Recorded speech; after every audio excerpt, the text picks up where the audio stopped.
बच्चों मैं आ चुका हूं क्लास 10 के चैप्टर नंबर 1 रासायनिक अभिक्रिया एवं समीकरण का वन शॉट रिवीजन लेकर इस रिवीजन में हम लोग उन्हीं चीजों पर चर्चा करेंगे जो आपके एग्जाम के दृष्टिकोण से इम्पोर्टेंट है। साथ में कुछ हम लोग अन्य चीजों को भी देखने का प्रयास करेंगे। ये वन शॉट रिवीजन है क्लास 10 के वैसे बच्चे जो बोर्ड एग्जाम लिखना देंगे अगर बोर्ड एग्जाम, उन लोगों के लिए यह वीडियो बहुत ज़्यादा हेल्पफुल होगा।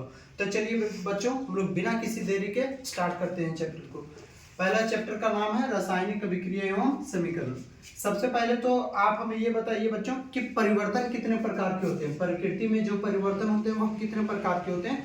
तो मेनली तो होते हैं 2 प्रकार के, लेकिन मैं यहाँ पर लिखा हूँ टोटल 3, जिसमें से पहला प्रकार है भौतिक परिवर्तन। ये देख सकते हैं पहला जो है वह है आपका भौतिक परिवर्तन, दूसरा है रासायनिक परिवर्तन और तीसरा है नाभिकीय परिवर्तन।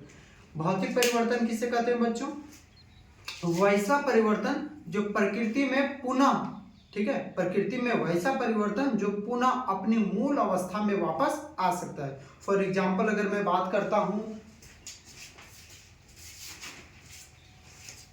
इस कागज की, मैं इस कागज की बात करता हूं। यहाँ पर ये कागज को अगर मैं इसे मोड़ दूं, इस कागज को मैं और भी टुकड़े में मोड़ दूं, ऐसे करके मैं मोड़ दूं, फिर इस कागज को और भी टुकड़े में मोड़ दूं, इसे फाड़ दूं, तो बताइए इस कागज में जो गुणधर्म था और इस कागज में जो गुणधर्म था, दोनों का गुणधर्म जो रहेगा बच्चों वह एक समान रहेगा। मतलब इसका गुणधर्म बदलने वाला नहीं है। इसे मैं और भी टुकड़े में फाड़ दूं और भी इसका टुकड़ा कर दूं तो भी इसका जो गुणधर्म है वह एक समान रहेगा, बदलने वाला नहीं।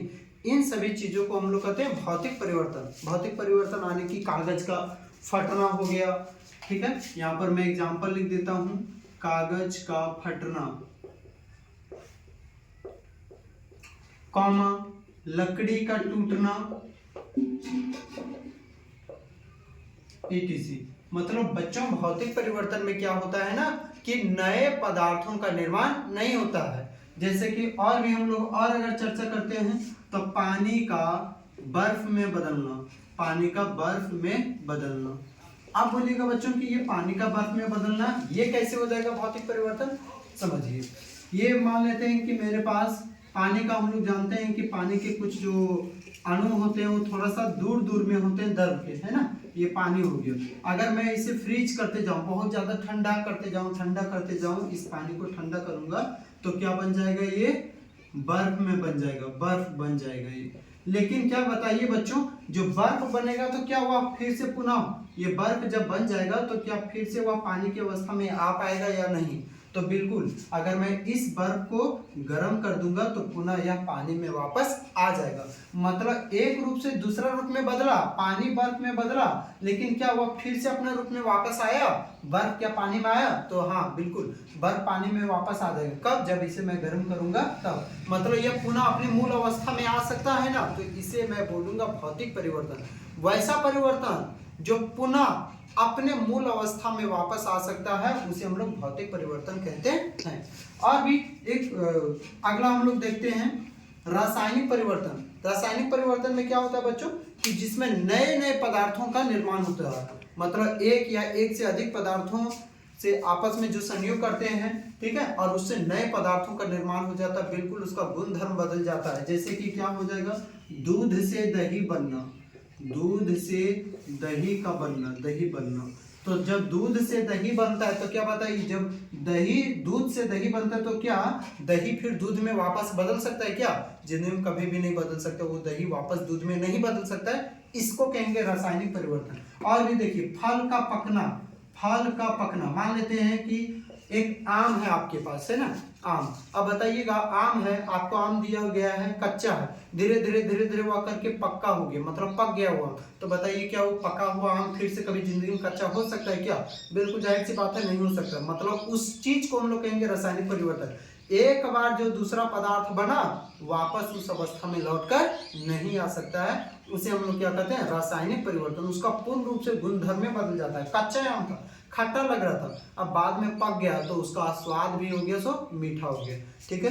तो आगे हम लोग बढ़ते हैं बच्चों।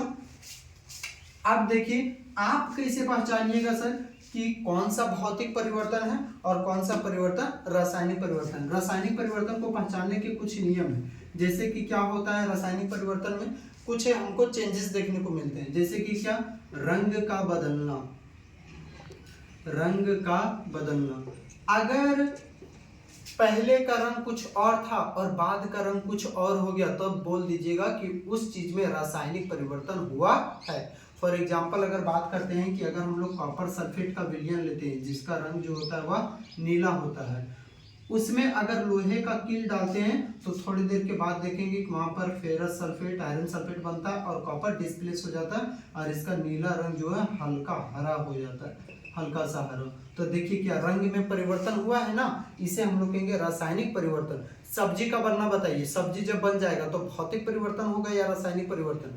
जब सब्जी बन जाएगा तो क्या वो पका हुआ सब्जी क्या फिर से अपना कच्चा अवस्था में आ पाएगा? क्या नहीं आ पाएगा, वह हो जाएगा आपका रासायनिक परिवर्तन। भोजन का बनना, जब खाना बनेगा तो बताइए भौतिक परिवर्तन या रासायनिक परिवर्तन? रासायनिक परिवर्तन है।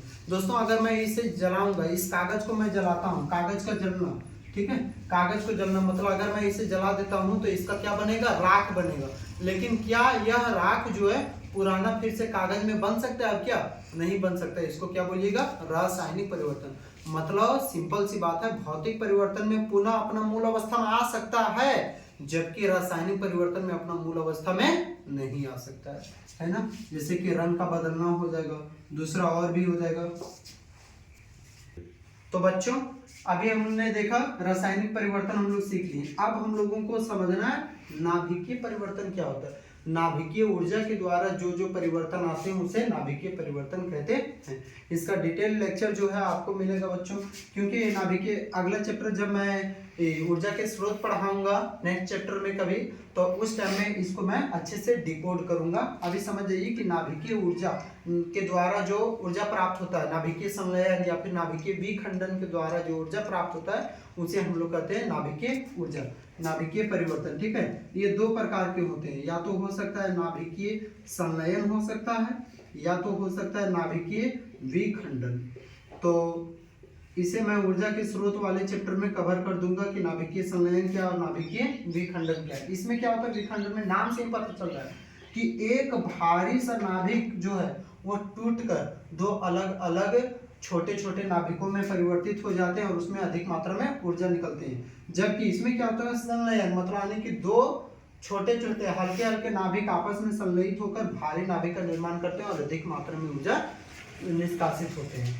ठीक है बच्चों, अब हम लोग आगे पढ़ते हैं। अभी एक बार शॉर्ट रिवीजन कर लेते हैं। भौतिक परिवर्तन क्या होता है, रासायनिक परिवर्तन क्या होता है और नाभिकीय परिवर्तन क्या होता है, जिसमें से आपको ये दोनों पर ज्यादा फोकस करना है। भौतिक परिवर्तन क्या है बच्चों, कि जिसमें वस्तु बदलता तो है लेकिन उसका गुण धर्म बदलता नहीं है। जैसे कि कागज का फटना हो गया, लकड़ी का टूटना हो गया, पानी का बर्फ में बदलना, पानी का भाप में बदलना, ठीक है, बर्फ का पानी में बदलना, ये सभी आपका भौतिक परिवर्तन हो गया। लेकिन रासायनिक परिवर्तन को अच्छा से समझिएगा। रासायनिक परिवर्तन में क्या होता है, वस्तु बदलता तो है लेकिन उसका पूर्ण रूप से गुणधर्म भी बदल जाता है। जैसे कि क्या, जब मैं कागज को जलाऊंगा तो उसका केवल राख बचेगा, लेकिन क्या बताइए उस राख, वो राख जो अब कभी भी जिंदगी में कागज बन सकता है? क्या नहीं बन सकता। उसको हम लोग कहेंगे रासायनिक परिवर्तन।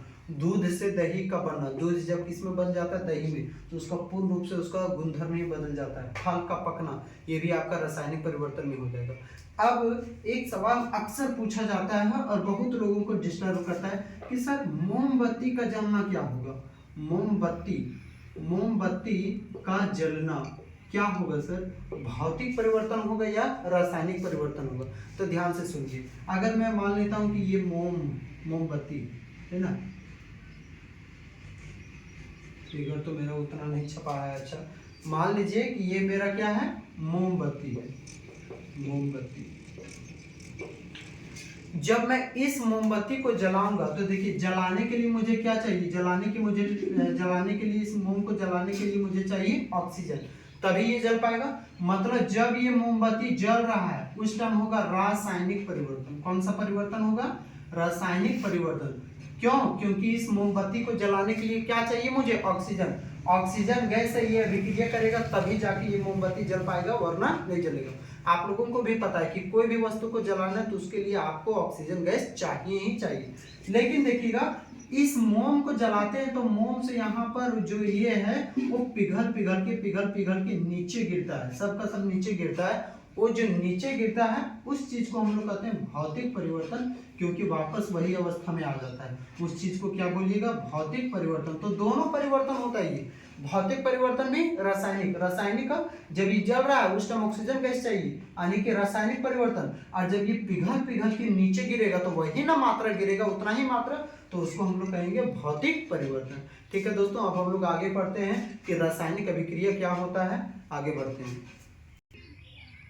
तो चलिए बच्चों, अब हम लोग स्टार्ट करते हैं चैप्टर का मेन पॉइंट से। यहाँ से आपके एग्जाम के दृष्टिकोण से इम्पोर्टेंट है।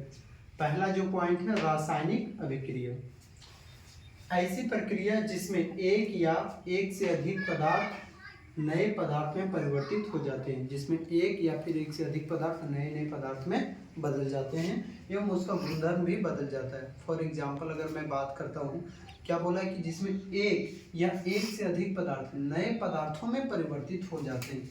जैसे कि एग्जाम्पल मैं लेता हूँ कैल्शियम कार्बोनेट CaCO3। आप अगर इसे क्या कीजिएगा? हीट कीजिएगा, मतलब गर्म करिएगा। जब कैल्शियम कार्बोनेट को हम लोग गर्म करेंगे तो क्या होगा? गर्म करने से हमें पता है कि कोई भी चीज़ को गर्म करते हैं तो उससे गैस निकलता है। तो यहाँ पर देख सकते हैं CO3, तो इसे आप अंदाज़ा लगा सकते हैं कि कौन सा गैस निकलता होगा? CO3, यानी कि निकलता होगा CO2 गैस। ठीक है, अब क्या बच गया बच्चों मेरे पास? CO2। यहाँ CO3 था, CO2 पहले ही निकल चुका, CO यहाँ पर बच गया O, और यहाँ पर ये यानी CaO, मतलब यानी कि जब कैल्शियम कार्बोनेट को हीट किया जाता है तो कैल्शियम ऑक्साइड, कार्बन डाइऑक्साइड निकलता है। इस चीज को याद रखिएगा बच्चों, इसे कहा जाता है चूना। इसे हम लोग कहते हैं चूना, या फिर बिना बुझा हुआ चूना, बिना बुझा हुआ चूना। या आपके एक नंबर के एग्जाम के लिए बहुत ज़्यादा इम्पोर्टेंट है ना, 1 मार्क्स के लिए। वहाँ पर क्वेश्चन पूछ सकता है कि बिना बुझा हुआ चूना का रासायनिक सूत्र बताइए। CaO, calcium oxide. क्या होता है उसका? Calcium oxide. क्या बोला है कि ऐसी प्रक्रिया, एक रासायनिक अभिक्रिया जो पूर्ण रूप से प्रक्रिया होती है, फुल प्रक्रिया होती है, जिसमें एक या एक से अधिक पदार्थ हो सकता है, एक पदार्थ भी हो सकता है। जैसे कि यहाँ पर देख सकते हैं आप लोग कि मैंने कितना पदार्थ ले रखा है? एक। जिसमें एक या एक से अधिक पदार्थ नए पदार्थों में परिवर्तित हो जाते हैं। नए पदार्थ यहाँ पर बना, यहाँ पर कैल्शियम कार्बोनेट था, अब देख सकते हैं इसको गर्म किया तो नया पदार्थ बन गया। क्या बन गया? कैल्शियम ऑक्साइड, कैल्शियम ऑक्साइड और कार्बन डाइऑक्साइड बना हुआ है ना। अभी मैं एक और एग्जांपल लेता हूँ, जैसे कि कार्बन प्लस ऑक्सीजन, तो क्या हो जाएगा? ये CO2, कार्बन डाइऑक्साइड गैस निकलेगा। जैसे कि मैं अगर इस कागज को जलाऊंगा, है ना, इस कागज को जलाऊंगा तो इस कागज में कार्बन की मात्रा है। जैसे मैं इसे जलाऊंगा तो ऑक्सीजन के संपर्क में आएगा, तो मतलब कार्बन प्लस ऑक्सीजन ऑक्सीजन के संपर्क में आएगा, तो ये दोनों कौन सा गैस बनाएंगे? कार्बन डाइऑक्साइड गैस निकलेगा। तो यहाँ पर देखिए बोला कि एक, जिसमें एक या एक से अधिक पदार्थ, यहाँ पर एक पदार्थ था दोस्तों और यहाँ पर एक से अधिक पदार्थ है। आप एक या फिर एक से अधिक पदार्थ क्या करते हैं? नए गुणधर्म वाले पदार्थों का निर्माण करते हैं, उसे हम लोग कहते हैं रासायनिक अभिक्रिया। और भी अगर एग्जांपल की बात करूं दोस्तों, तो लोहे में जंग लगना। जब लोहा जो है, लोहा को हम लोग बाहर में रखते हैं और वह नमी और ऑक्सीजन के संपर्क में आती है दोस्तों, तो उससे अभिक्रिया कर लेती है और तत्पश्चात अपने ऊपर ऑक्साइड का परत चढ़ा लेती है, जिसके ऊपर हम लोग देखते हैं कि जंग लग जाता है ना। तो आप तब तक इसको स्क्रीनशॉट ले सकते हैं दोस्तों, मैं इसे मिटा दे रहा हूँ, आप इसका स्क्रीनशॉट ले सकते हैं। 1 2 3। चलिए, क्या बोला है कि ऐसी प्रक्रिया जिसमें एक या एक से अधिक पदार्थ नए पदार्थों में परिवर्तित हो जाते हैं और उनका गुणधर्म पूर्ण रूप से बदल जाता है। जैसे कि यहाँ पर ये बिल्कुल कागज था, इसको मैंने जलाया तो ये राख हो गया। तो बताइए क्या इसका गुणधर्म पूर्ण रूप से बदला? बिल्कुल बदल गया, क्योंकि ये कागज आप किस में बदल गया है? राख में बदल गया, यानी कि इसको हम लोग कहेंगे कि इसके भीतर में रासायनिक अभिक्रिया हुआ है। ठीक है दोस्तों, अब हम लोग आगे पढ़ते हैं, तब तक इसको। तो बच्चों अब हम लोग पढ़ते हैं रासायनिक समीकरण। रासायनिक समीकरण क्या होता है? जो भी आप, सबसे पहले तो आप अगर इसको लिखना चाह रहे हैं तो अभी लिख लीजिए, अब मैं इसको बता रहा हूँ। रासायनिक समीकरण क्या होता है? कोई भी तत्व है या फिर कोई भी यौगिक है, तत्व या फिर यौगिकों को संकेत के माध्यम से, तत्व को आपको पता होगा कि तत्वों को संकेत के माध्यम से लिखा जाता है और यौगिकों को सूत्र के माध्यम से लिखा जाता है। तत्वों या यौगिकों को संकेत या सूत्रों के माध्यम से लिखना क्या कहलाता है? रासायनिक समीकरण कहलाता है। अगर मैं एग्जाम्पल की बात करूंगा तो यहाँ पर है ये कार्बन प्लस ऑक्सीजन।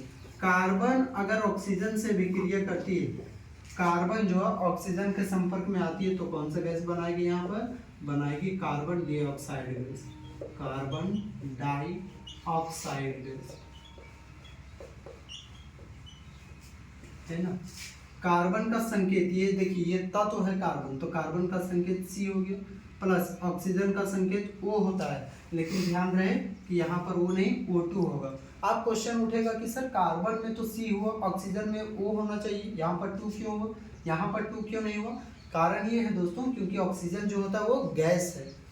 कोई भी गैस अगर अकेले हो तो वह डायटोमिक में रहना पसंद करती है। जैसे कि देखिए ऑक्सीजन यहाँ पर अकेले है, क्या ऑक्सीजन के साथ और भी कोई है क्या? नहीं है। तो ये गैस ऑक्सीजन क्या है? एक गैस है और अकेले है, तो यहाँ पर 2 दे देंगे। ठीक है, आगे बढ़ते हैं। अब क्या बनेगा? Carbon dioxide. कार्बन डाइऑक्साइड का सूत्र होता है CO2। अब देखिए दोस्तों कि ये जो है यहाँ से यहाँ तक आपका ये हो गया तत्व, ये जो हो गया आपका यौगिक, और ये जो हो गया तत्व हो गया, और ये भी क्या हो गया? तत्व। तो वही हम लिखेंगे कि तत्वों या फिर यौगिकों को संकेत या सूत्रों के द्वारा लिखना ही रासायनिक समीकरण कहलाता है।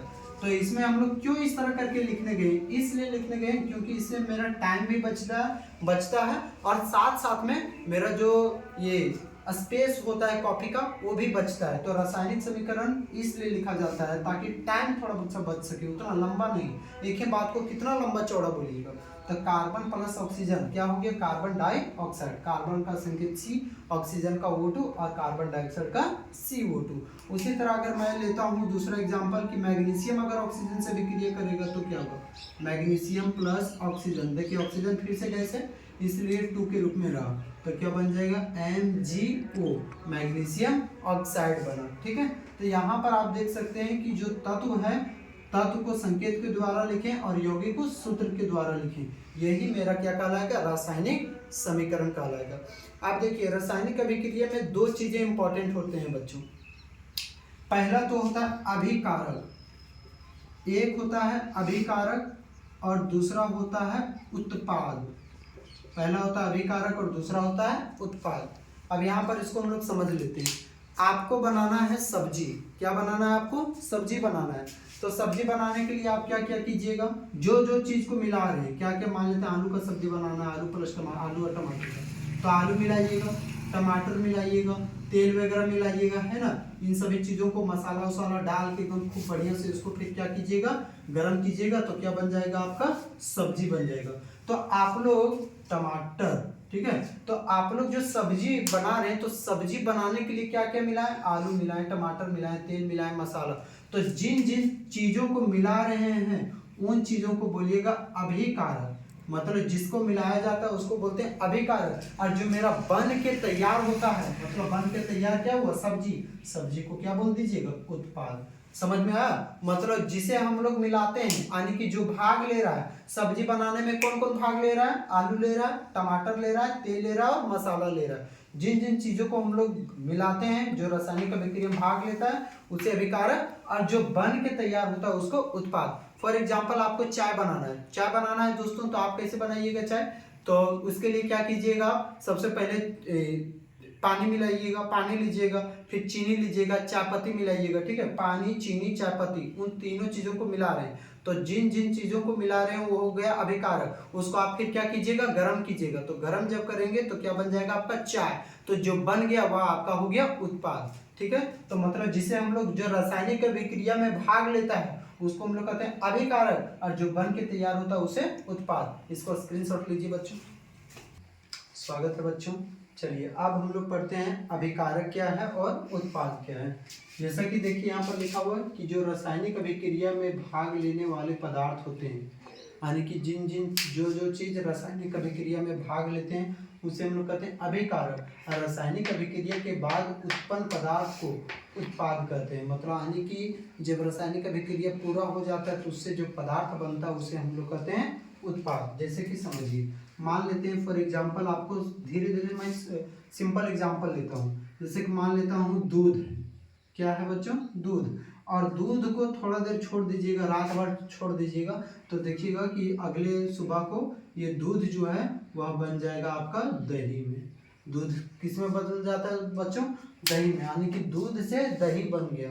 तो दही बनने से पहले वो चीज़ क्या था, पहले वो था दूध, तो जो पहले था उसको बोलिएगा अभिकारक, इसको हम लोग कहते हैं अभिकारक। और जो बाद में बदल जाता है, जैसे कि किस में बदल गया, ये दही में, तो उसको हम लोग कह देंगे उत्पाद। फॉर एग्जाम्पल अगर बात करते हैं हम लोग कि चीनी कैसे बनता है, सॉरी चाय कैसे बनता है, तो चाय के लिए हमको क्या करना पड़ता है, पानी मिलाना है, ठीक है, चीनी मिलाना है, और फिर उसके बाद फिर चाय पत्ती डाल देना है, चाय पत्ती, इन तीनों चीज़ों को क्या कर देना है, गर्म कर देना है।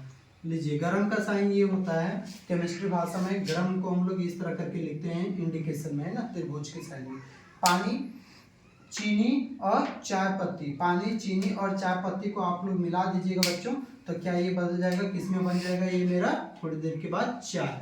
तो चाय बनने से पहले हम क्या क्या मिलाएं, तो क्या क्या भाग लिया, पानी था, चीनी था, चाय पत्ती, यहाँ से लेकर यहाँ तक को हम लोग कहेंगे अभिकारक, यहाँ से यहाँ तक को हम लोग कहेंगे अभिकारक। और जो मेरा ये जो चाय बन गया उस चीज को हम लोग कहेंगे उत्पाद, उस चीज को कहेंगे उत्पाद। मतलब जो चीज भाग ले रही है, पानी, चीनी, चाय पत्ती, तीनों चीज जो भाग ले रहा है उसको कहिएगा अभिकारक, और जो बन जा रहा है उसको क्या बोलिएगा, उत्पाद बोलिएगा। मतलब जो रासायनिक अभिक्रिया में भाग लेते हैं उसको अभिकारक, और जो बनता है उसे उत्पाद। अब हम लोग मेन एग्जाम्पल पर आते हैं बच्चों, तो मेन एग्जाम्पल इसको अगर लिखना हो तो लिख लीजिए, ठीक है बच्चों। चलिए अब कुछ हम लोग एग्जाम्पल आप पर आते हैं, जैसे कि मान लेते हैं बच्चों, for example carbon plus oxygen, तो मेरा बनता है carbon dioxide gas, carbon dioxide, carbon plus oxygen carbon dioxide. तो कार्बन डाइऑक्साइड बनने से पहले क्या क्या मिलाया गया है, तो कार्बन और ऑक्सीजन, तो इन दोनों को बोलिएगा अभिकारक, इन दोनों को हम लोग कहेंगे अभिकारक, और इसे हम लोग कह देंगे उत्पाद, ठीक है। फिर उसी तरह रहेगा S plus O2 sulphur plus oxygen, तो बनेगा सल्फर डाइऑक्साइड। तो ये हो गया, यहाँ से यहाँ तक हो गया अभिकारक, और ये दोनों क्या हो गया, ये जो मेरा है वह हो गया उत्पाद, अभिकारक और ये उत्पाद, ठीक है। अब सिंपल सी अगर बात याद रखना है, तो ये तीर का साइन दिख रहा है आपको, तीर का साइन, साइन ऑफ एरो, तीर का चिन्ह, ये वाला देना जरूरी नहीं है, बहुत बच्चे क्या कर देना जरूरी है, सॉरी ये वाला देना बहुत जरूरी है। बहुत बच्चे क्या करते हैं, ऐसे लिख देते हैं S प्लस O2 बराबर SO2, ये बिल्कुल गलत है। गलत क्यों, क्योंकि यहाँ पर आपको आप रासायनिक अभिक्रिया का जो साइन दिए हैं वो दिए ही नहीं थे, ठीक है, बराबर का साइन दिए हैं, तो ये वो अगर बराबर का साइन दीजिएगा तो वह गलत हो जाएगा। उसी तरह C प्लस O2 बराबर दे दीजिएगा CO2, ये भी गलत हो जाएगा, क्योंकि यहाँ पर साइन ऑफ एरो चाहिए। साइन ऑफ एरो ही बताता है कि रासायनिक अभिक्रिया हो रहा है कि नहीं, अगर बराबर दे दीजिएगा तो आपका पूरा का पूरा गलत। अब ये सही हुआ, अब ये सही हुआ, ठीक है। अब यहाँ पर देखते हैं हम लोग बच्चों कि ये जो तीर का साइन दिख रहा है आपको, तीर का चिन्ह जो दिख रहा है, इसमें भी जो आपको तीर का चिन्ह दिख रहा है, तीर के चिन्ह के बायां तरफ को हम लोग कहते हैं अभिकारक, और दाहिने तरफ को उत्पाद। इधर के बायां तरफ को कहते हैं अभिकारक और दाहिने तरफ को उत्पाद। उसी तरह से अगला बताइएगा CaCO3 कैल्शियम कार्बोनेट, अगर मैं इसे हीट करूंगा, अभी मैं बताया था कि त्रिभुज का साइन रहेगा तो समझिएगा कि उसको गर्म किया जाता है। तो जब कैल्शियम कार्बोनेट को गर्म किया जाता है तो कैल्शियम ऑक्साइड और कार्बन डाइऑक्साइड गैस बनता है। आप देखिए इसमें कौन अभिकारक होगा और कौन उत्पाद होगा, तो बोलिए कि अच्छा सर देख रहे थे कि इधर दो था तो अभिकारक और उधर एक था तो उत्पाद, मतलब ये अभिकारक और ये उत्पाद और ये अभिकारक, गलत हो जाएगा बच्चों। देखिए यहाँ पर क्या करना है, सबसे पहले आप तीर के चिन्ह को देखिए, तीर का चिन्ह दिख रहा है, इधर का बायां तरफ वाला सब का सब अभिकारक, मतलब ये पूरा का पूरा हो जाएगा अभिकारक, और इधर का जो दाहिना तरफ रहेगा वह हो जाएगा आपका उत्पाद। तब तक अगर आप लिखना चाह रहे हैं तो लिखिए इसको, मैं आगे बढ़ता हूँ। एक आध और बता देता हूँ, उसके बाद ये टॉपिक खत्म हो जाएगा, है ना। जैसे कि मैं ले रहा हूँ AgCl silver chloride, white colour का होता है। जब इसे हम लोग धूप में रखते हैं, मतलब सूर्य का प्रकाश, धूप में रखेंगे यानी कि सूर्य का प्रकाश ही ना दीजिएगा, सूर्य के प्रकाश की उपस्थिति में रखेंगे तो सिल्वर अलग हो जाएगा, क्लोरीन गैस निकलने लगेगा। इसका जो रंग होता है सफेद, वह रंग हो जाता है धूसर। कौन सा रंग हो जाता है, धूसर, धूसर ब्राउन से धूसर रंग में हो जाता है। अब देखिए सफेद से धूसर रंग हो गया, तो यहाँ पर आप लोग देख सकते हैं कि कौन अभिकारक हुआ, कौन उत्पाद हुआ। सिंपल सी बात है, तीर के चिन्ह को देखिए, ये हुआ। अब यहाँ से बाएं तरफ को देखिएगा तो AgCl, इसको अभिकारक, और इधर से दाहिने तरफ को उत्पाद। ठीक उसी तरह बात करेंगे AgBr, तो इसमें कौन अभिकारक होगा और कौन उत्पाद होगा, तो Ag + Br2। तीर का चिन्ह दिख रहा है, इधर बाएं तरफ को कहेंगे अभिकारक और उधर वाले को कह देंगे उत्पाद। ये हो गया मेरा अभिकारक और ये हो जाएगा उत्पाद बच्चों। और फिर उसी तरह से मैं अगर देखता हूँ PbNO3 लेड नाइट्रेट, इसे भी मैं अगर गर्म करता हूँ तो क्या बन जाएगा, PbO lead oxide + NO2 nitrogen dioxide + oxygen बनेगा। तो इसमें बताइए कौन अभिकारक कौन उत्पाद। तो तीर का चिन्ह, सबसे पहले तीर का चिन्ह देखिए, तीर का चिन्ह का जो बाएं तरफ हिस्सा वाला रहेगा, जितना भी रहे, 1 रहे, 2 रहे, 4 रहे, 5 रहे, जितना भी रहे सब का सब अभिकारक, और जो दाहिना तरफ रहे सब के सब उत्पाद हो जाएगा, ऑल टोटल उत्पाद। मतलब लेड ऑक्साइड भी उत्पाद, NO2 भी उत्पाद और ये O2 भी उत्पाद। अब हम लोग नेक्स्ट टॉपिक की ओर बढ़ते हैं बच्चों, इसको जल्दी से लिख लीजिए। तो नमस्कार बच्चों, अब हम लोग पढ़ते हैं रासायनिक समीकरण को संतुलित करना। ये आपके एग्जाम में बहुत बहुत इंपॉर्टेंट है। ये एग्जाम में सवाल आना है तो आना है, कंफर्म है, इसको कोई काट नहीं सकता। वो भी आपका 3 मार्क्स में आएगा, मतलब 3 नंबर वाले प्रश्न में ये आएगा। रासायनिक समीकरण को संतुलित करना कुछ इस प्रकार से दिया रहेगा, पोटेशियम है प्लस H2O मतलब जल। तो ये अभिक्रिया करके क्या बना रहा है, पोटेशियम हाइड्रोक्साइड और हाइड्रोजन गैस बना रहा है। इसको संतुलित करने के लिए हमको सीखना है, और सीखना बहुत जरूरी है क्योंकि आपके एग्जाम में ये आएगा ही आएगा। तो सबसे पहले आप क्या कीजिएगा, संतुलित करने के लिए 3 कॉलम बनाएंगे। पहला तो तत्व है, दूसरा अभिकारक है और तीसरा उत्पाद है, जिसमें से हम आपको बता चुके हैं कि अभिकारक किधर होते हैं और उत्पाद किधर होते हैं। तीर का चिन्ह दिख रहा है बच्चों, तीर के चिन्ह के जस्ट बाएं साइड को हम लोग कहते हैं अभिकारक और इधर के दाहिना साइड को कहते हैं उत्पाद। कौन कौन से तत्व है, K पोटेशियम है, फिर कौन सा तत्व है, H हाइड्रोजन है, और कौन सा तत्व है, ऑक्सीजन है। क्या और भी कोई तत्व है क्या, नहीं, छोड़ दीजिए। अब बोला अभिकारक, तो अभिकारक में संख्या बताइएगा। तो यहाँ पर क्या करना है बच्चों, देखिए यहाँ पर पोटेशियम सामने में कितना, पोटेशियम के सामने में कुछ नहीं है यहाँ पर, तो समझ जाइएगा कि 1 है। और यहाँ पर क्या नीचे में कुछ है क्या, कुछ भी नहीं है, तो यहाँ पर भी समझिएगा 1। ये दोनों को हमेशा मल्टीप्लाई किया जाता है। क्या किया जाता है बच्चों, मल्टीप्लाई। तो 1 × 1 करेंगे तो आने की 1, पोटेशियम 1 हुआ। क्या अभिकारक में और भी कहीं है क्या पोटेशियम, नहीं, तो मतलब अभिकारक में पोटेशियम का संख्या 1। आप देखिए हाइड्रोजन, तो हाइड्रोजन का देखते हैं बच्चों, यहाँ पर सामने में हाइड्रोजन का कुछ है, कुछ भी नहीं है, तो मैं बैठाऊंगा 1। इसके नीचे में है 2, यहाँ पर ऑक्सीजन के नीचे में कुछ है क्या, नहीं, मैं यहाँ पर 1 बैठा दिया हूँ। तो यहाँ पर देखिए हाइड्रोजन का निकालना चाहता हूँ, तो H का सामने 1 और ये 2, इन दोनों को मैं करूँगा मल्टीप्लाई। तो 2 को 1 से मल्टीप्लाई करूँगा तो 2 एकम 2। फिर है उसके बाद और भी कहीं है H के अभिकारक में, अभिकारक वाला बॉक्स है, तो अभिकारक की ओर देखिए, नहीं। अब मैं आता हूँ ऑक्सीजन में, तो ऑक्सीजन का देखिए, ऑक्सीजन का यहाँ पर सामने में, ये जो सामने वाला है वो ध्यान रखिएगा, सामने वाला सबके लिए रहता है, हाइड्रोजन के लिए भी और ऑक्सीजन के लिए भी, लेकिन जिसके नीचे में रहेगा उसी का सिर्फ संख्या रहेगा। जैसे यहाँ पर ऑक्सीजन के नीचे में कुछ नहीं था तो 1 मैंने बैठाया, तो ये जो 1 है वो सिर्फ और सिर्फ ऑक्सीजन के लिए। H के नीचे में देखिए 2 है, तो ये 2 ऑक्सीजन के लिए नहीं है, सिर्फ और सिर्फ हाइड्रोजन के लिए है। जिसके नीचे में रहेगा वह सेपरेट उसी के लिए रहेगा, लेकिन सामने में रहेगा, मुंह पर रहेगा, तो वह सभी के लिए रहेगा। ऑक्सीजन का देखिए, तो ऑक्सीजन का सामने में 1 और यहाँ पर नीचे में 1, तो 1 को 1 से गुना करूंगा तो 1 एकम 1। उत्पाद की ओर देख लेते हैं बच्चों, पोटेशियम 1, यहाँ पर देखिए सामने में 1 और पोटेशियम का नीचे कुछ भी नहीं थे, तो 1 × 1, ठीक हो गया। उसके बाद है हाइड्रोजन, तो हाइड्रोजन का देखता हूँ बच्चों, यहाँ पर 1, मैंने क्या बोला, सामने वाला सभी के लिए होता है, तो यहाँ पर ये सभी के लिए है, तो मतलब, और यहाँ पर H के नीचे भी कुछ नहीं, 1, तो 1 को 1 से मल्टीप्लाई करूंगा तो हाइड्रोजन का संख्या 1। और भी है क्या, हाइड्रोजन हाइड्रोजन हाइड्रोजन, जी हाँ, यहाँ पर भी कुछ नहीं, तो आप 1 मानिए, 1 को 2 से मल्टीप्लाई कीजिएगा 2, लेकिन यहाँ पर देखिए यहाँ और यहाँ के बीच में प्लस का साइन है, तो आप भी दीजिएगा प्लस, फिर 2 एकम 2। ऑक्सीजन, ऑक्सीजन यहाँ पर उत्पाद में हमको देखना है ना, तो ऑक्सीजन यहाँ पर सामने में 1 और इसके नीचे कुछ नहीं तो 1। चलिए बैलेंस करते हैं,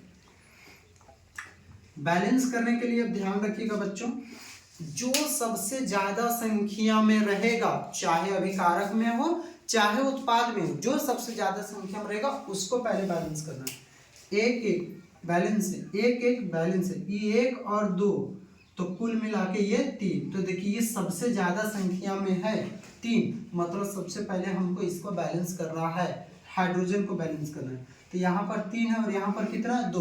तो बोलिएगा सर सिंपल सी बात है, 2 को 3 से गुना कर दीजिए, 2 3 6 और यहाँ पर 3 को 2 से गुना कर दीजिए, 3 दूना 6 बैलेंस हो जाएगा। लेकिन ऐसा नहीं होगा, क्योंकि यहाँ पर 2 से मल्टीप्लाई कीजिएगा तो 2 इसमें मल्टीप्लाई करना है कि इसमें, फंस जाइएगा, प्लस वाला रहेगा तो फंस जाइएगा, इसलिए इसको ध्यान से सुनिए। ये जो 3 आ रहा है बच्चों, 1 और 2 को जोड़ने पर 3 आ रहा है, तो इसमें सबसे ज्यादा वालों को बैलेंस करना है। सबसे ज्यादा कितना है 3, तो इसमें फिर देखिए सबसे ज्यादा वाला में सबसे कम कौन है, तो सबसे कम कौन है, 1 है कि कम कि 2, तो हमको पता है कि 1 कम है, तो इसमें कुछ नहीं करना, आपको 2 से मल्टीप्लाई कर देना है। मतलब 2 से किस में मल्टीप्लाई किए, उत्पाद साइड में मल्टीप्लाई किए, हाइड्रोजन में जो पहले 1 था, हाइड्रोजन में उत्पाद हो गया इधर, ठीक है, जो पहले 1 था 1 इधर है, इसमें कितना से मल्टीप्लाई करेंगे 2 से।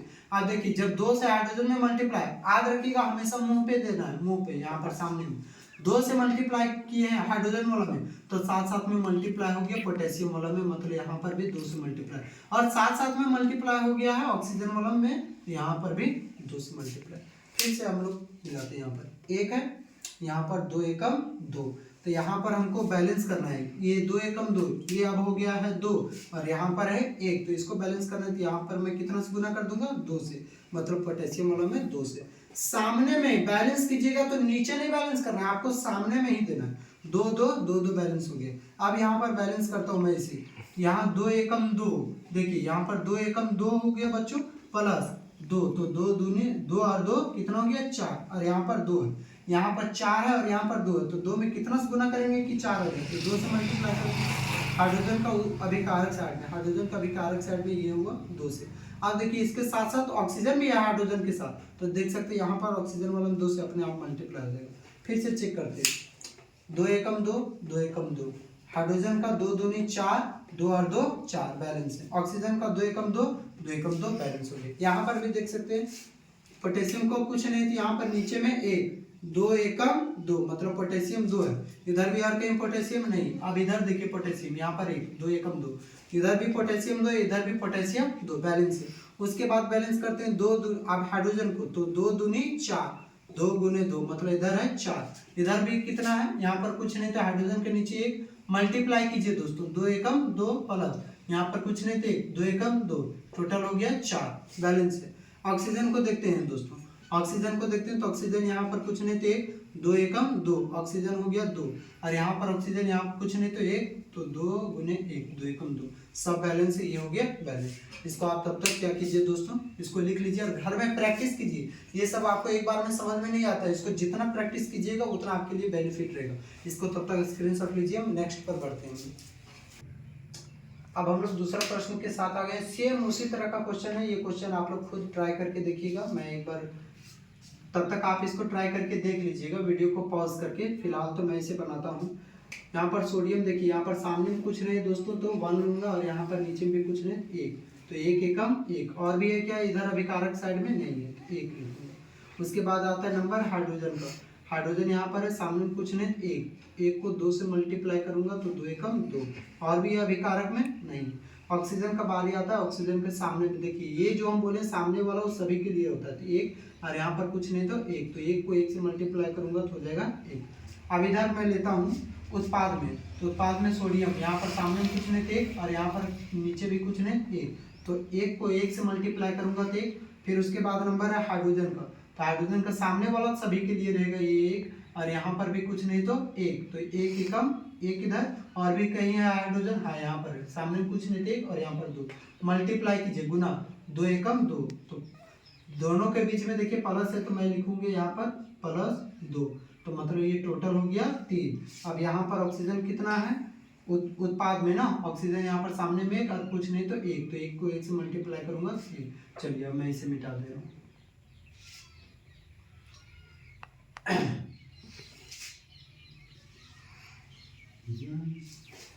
चलिए हम क्या बोले थे कि उसको बैलेंस कीजिएगा जो सबसे ज्यादा संख्या में रहेगा। सबसे ज्यादा संख्या में कितना, 1 है, 2 है और 3 है। सबसे ज्यादा ये है, सबसे ज्यादा ये है, मतलब इसी को बैलेंस करेंगे।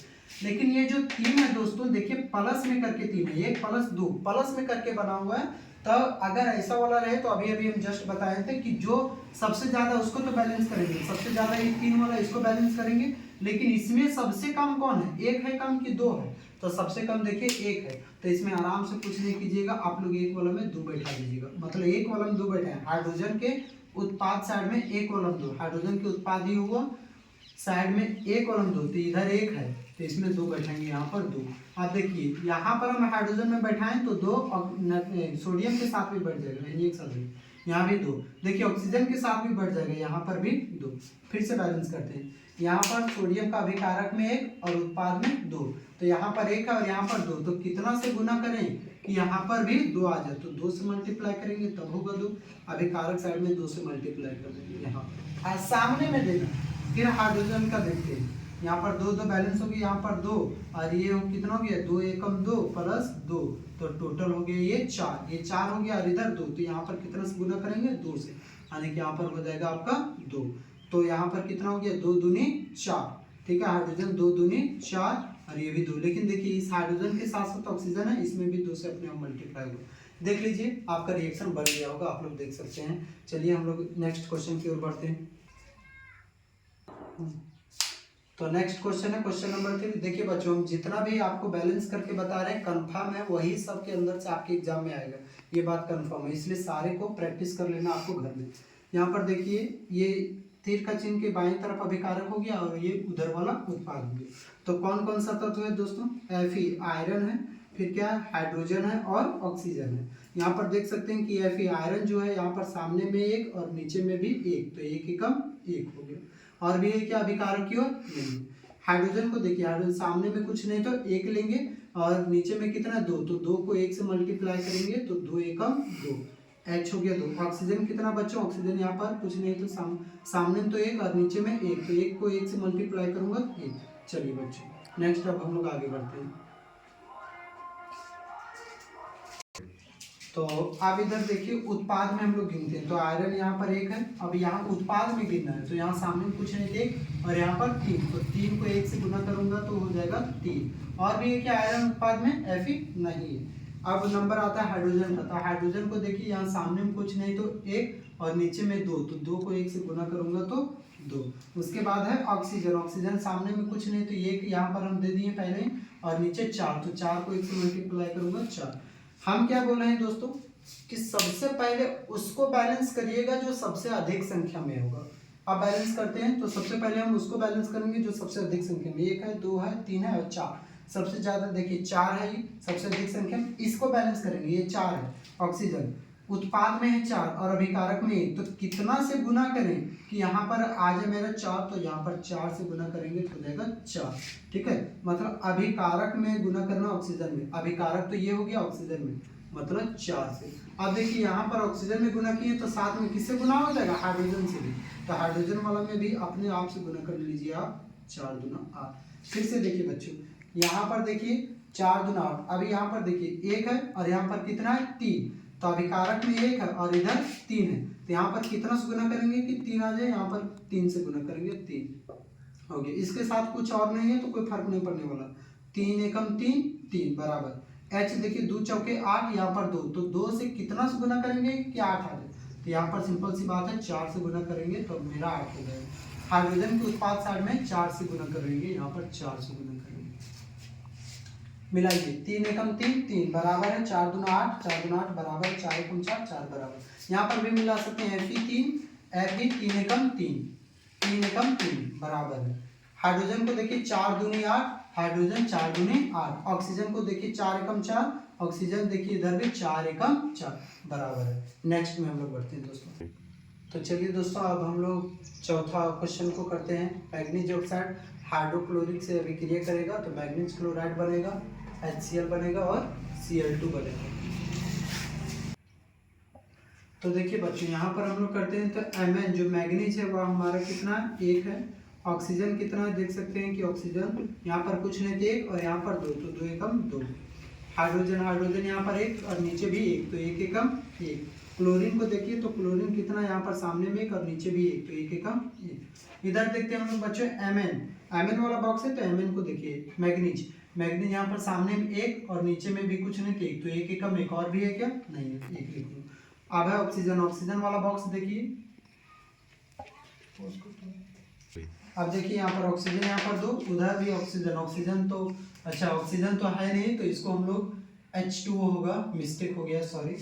अब यहाँ पर ऑक्सीजन कितना है? दो, और वहाँ पर देखिए ऑक्सीजन कुछ नहीं, यहाँ पर सामने में एक और नीचे भी एक, तो एक एकम एक हो जाएगा, है ना। यहाँ पर लिखूंगा मैं एक। उसी तरह हाइड्रोजन, हाइड्रोजन देखिए यहाँ पर दो, और भी है क्या? नहीं है, तो दो लिखूंगा। क्लोरीन, क्लोरीन यहाँ पर दो है और उधर भी दो है, तो 2 + 2 टोटल हो गया 4। पर एक है यहाँ पर। ये पहले क्या बोले थे? जो सबसे ज्यादा संख्या में रहेगा उसको बैलेंस कर रहे हैं। 2 और 2 4, ये सबसे ज्यादा संख्या में, इसको बैलेंस करेंगे। तो यहाँ पर 4 है और यहाँ पर कितना है? 1। तो 1 में कितना से गुना करें कि 4 आ जाती है? यहाँ पर 4 से गुना करेंगे, अभिकारक साइड में 4 से। यहाँ पर मतलब हो गया आपका 4, लेकिन देख सकते हैं कि इसके साथ साथ H भी है। H के अभिकारक साइड में अपने आप 4 से मल्टीप्लाई हो जाएगा।